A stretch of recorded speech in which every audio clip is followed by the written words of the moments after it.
ರಾಷ್ಟ್ರೀಯ ಹೆದ್ದಾರಿ 66ರ ಕೋಲ್ನಾಡು Bharat Benz showroom ಬಳಿ ಗುರುವಾರ ತಡರಾತ್ರಿ ಏಕಾಏಕಿ ನಿಲ್ಲಿಸಿದ್ದ ಲಾರಿಗೆ ಬೈಕ್ ಡಿಕ್ಕಿಯಾಗಿ ಸವಾರ ಮೃತಪಟ್ಟಿರುವ ಘಟನೆ ನಡೆದಿದೆ.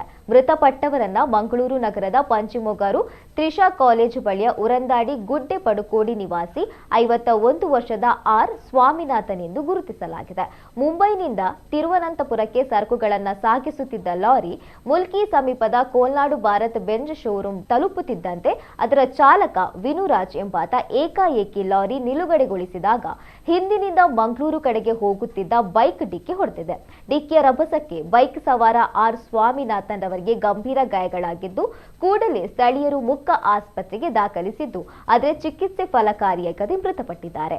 ಅಪಘಾತದಿಂದ ಕೆಲ ಹೊತ್ತು ಹೆದ್ದಾರಿ ಸಂಚಾರ ಅಸ್ತವ್ಯಸ್ತ ಉಂಟಾಗಿದ್ದು ಸ್ಥಳಕ್ಕೆ ಮಂಗಳೂರು ಉತ್ತರ ಟ್ರಾಫಿಕ್ ಪೊಲೀಸರು ಹಾಗೂ ಹೆದ್ದಾರಿ ಇಲಾಖೆಯ ಸಿಬ್ಬಂದಿ ಭೇಟಿ ನೀಡಿ ಪರಿಶೀಲನೆಯನ್ನು ನಡೆಸಿ 2 ವಾಹನಗಳನ್ನು ಸ್ಥಳದಿಂದ ತೆರವುಗೊಳಿಸಿದ್ದಾರೆ.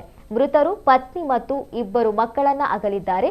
ಲಾರಿ ಚಾಲಕ ವಿನುರಾಜ್ ವಿರುದ್ಧ ಮಂಗಳೂರು ಉತ್ತರ ಟ್ರಾಫಿಕ್ ಪೊಲೀಸ್ ಠಾಣೆಯಲ್ಲಿ ಪ್ರಕರಣ ದಾಖಲಾಗಿದೆ.